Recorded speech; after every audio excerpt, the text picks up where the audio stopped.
नमस्कार दोस्तों, स्वागत करता हूं मैं आप सबका आपके अपने ही चैनल टेक्निकल अस में। दरअसल दोस्तों, आप में से बहुत लोगों के प्रश्न मेरे पास बार बार आ रहे थे कि 5th जनरेशन एयरक्राफ्ट प्रोग्राम जो इंडिया का AMCA है वो कहां तक पहुंचा है और उसमें क्या क्या अपडेशंस चल रही है। तो आज ये सारी जानकारी मैं आपको इस वीडियो के माध्यम से देने वाला हूं। तो चलिए दोस्तों, देख लेते हैं। AMCA यानी कि एडवांस मीडियम कॉम्बैक्ट एयरक्राफ्ट उन परियोजनाओं में से एक है जो बहुत तेज गति से विकसित हो रही है। एरोनॉटिकल डेवलपमेंट एजेंसी यानी कि ADA, HAL और aircraft research and design centre मिलकर इस एयरक्राफ्ट के निर्माण को आगे बढ़ा रहे हैं और अब इसके पहले प्रोटोटाइप की जो उड़ान है वो 2024 तक निर्धारित की गई है, लेकिन इस कोविड की वजह से यानी कि कोविड-19 की वजह से 2025 में अब इसकी पहली उड़ान निर्धारित कर दी गई है। दोस्तों, एक चीज और आपको यहाँ पर जानना बेहद जरूरी है कि LCA तेजस में काफी देरी हुई है बनने में और इस देरी का नुकसान नहीं हुआ, बल्कि इस देरी का सबसे बड़ा फायदा ये हुआ कि HAL ने काफी सारे नए अनुभव प्राप्त किए। साथ ही इंडियन एयरफोर्स के हिसाब से लगातार नए कॉन्फ़िगरेशंस किए जाते रहे और अब AMCA सतत प्रक्रिया के साथ विकसित किया जा रहा है। AMCA के ऊपर जो पब्लिक डोमेन पर जो जानकारी हमारे पास आई है उसके हिसाब से कुछ रिसेंट डेवलपमेंट किए जा रहे हैं, जैसे कि DSI यानी कि डाइवर्टलेस सुपरसोनिक इनलेट कॉन्फ़िगरेशन में है। DSI इनटेक में F-35 की तरह इंजन में प्रवेश करने वाली हवा की सीमा परत को मोड़ने के लिए इनलेट के पास एक उभार होता है। ये एक साधारण डिजाइन है और पहले से इस्तेमाल की जा रही स्प्लिटर प्लेट को हटा देता है। इससे वजन में 300 किलो की कमी आती है।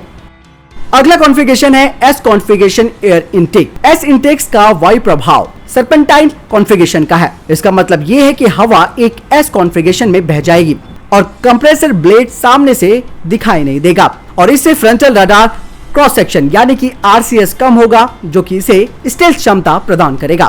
अगर बात करते हैं कंट्रोल सरफेस की, आपको बता दें कि कंट्रोल सरफेस को कंट्रोल करने के लिए फ्लाई बाय वायर की जगह फ्लाई बाय ऑप्टिक्स का इस्तेमाल किया जा रहा है और ये बिजली की तारों की बजाय ऑप्टिकल फाइबर का इस्तेमाल करता है और सिग्नल इलेक्ट्रिसिटी की बजाय लाइट के रूप में होते हैं और ये किसी भी तरह के इलेक्ट्रोमैग्नेटिक हिंड्रेंस यानी कि विद्युत चुंबकीय बाधा के लिए तेज और प्रतिरक्षा है।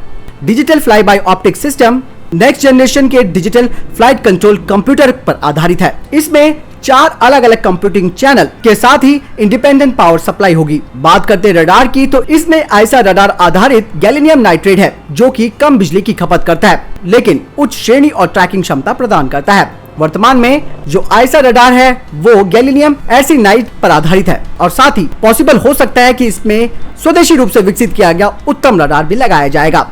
कॉकपिट की बात करते हैं तो इसका कॉकपिट F-35 की तरह सिर्फ एक ही वाइड टच सक्षम मल्टी फंक्शनल डिस्प्ले होगा। इंजन की बात करते हैं तो AMCA का पहला बैच जनरल इलेक्ट्रिक्स के F414 EP इंजन का उपयोग करेगा जो कि 116 किलो न्यूटन के थ्रस्ट को जनरेट करता है। इसमें सुपर क्रूज की क्षमता होगी। ये उस इंजन की तरह उन्नत संस्करण है जिसका इस्तेमाल F/A-18 सुपर हॉर्नेट पे होता है। लेकिन दोस्तों, यहाँ पर AMCA के दूसरे बैच में रोल्स रॉयस के साथ जॉइंट वेंचर में निर्मित स्वदेशी इंजन का उपयोग किया जाएगा जिसकी अधिकतम गति मैक 1.8 सीमित होगी और इसकी सर्विस सीलिंग 50,000 फीट होगी और G लिमिट की बात करें तो +8/-3.5 होगी और इसका जो एम्प्टी वेट होगा वो 12,000 किलोग्राम होगा और लोडेड वेट 20,000 किलोग्राम और साथ ही इसमें एक्सटर्नल वेपन कैरिंग कैपेबिलिटी होगी जो कि 5,000 से 6,500 किलोग्राम की होगी। इसमें एक IRST सेंसर होगा लेकिन अभी इसके बारे में कोई पुख्ता जानकारी नहीं दी गई है और इसे नोज के नीचे F-35 की तरह रखा जा सकता है, लेकिन ये कॉन्फ़िगरेशन अच्छा नहीं होगा क्योंकि सबसे अच्छी जगह कॉकपिट के सामने की जो नोजल है उसके ऊपर इस तरीके का सेंसर लगाया जाना इसकी स्टील्थ क्षमताओं को कम करता है।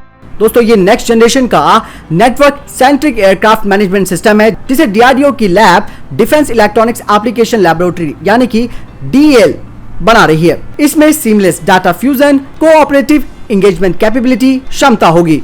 बात करते हैं इसके स्ट्रक्चर की, तो आपको बता दें कि इसका डायमंड शेप ट्रेपेजोइडल विंग होगा जो F-22 रैप्टर और F-35 लाइटनिंग 2 के समान है और इसकी tail wing moving fuselage mounted stabiliser जैसे कि सुखोई 30 MKI में है उसकी तरह होगी। वर्टिकल स्टेबलाइजर V कॉन्फ़िगरेशन में है जैसे कि F/A-18 F-22 और F-35 में है और इसमें कोई एयर ब्रेक नहीं होगा और नियंत्रण सतह यानी कि कंट्रोल सरफेस के लिए ये एयर ब्रेक की तरह एक्ट करेगा।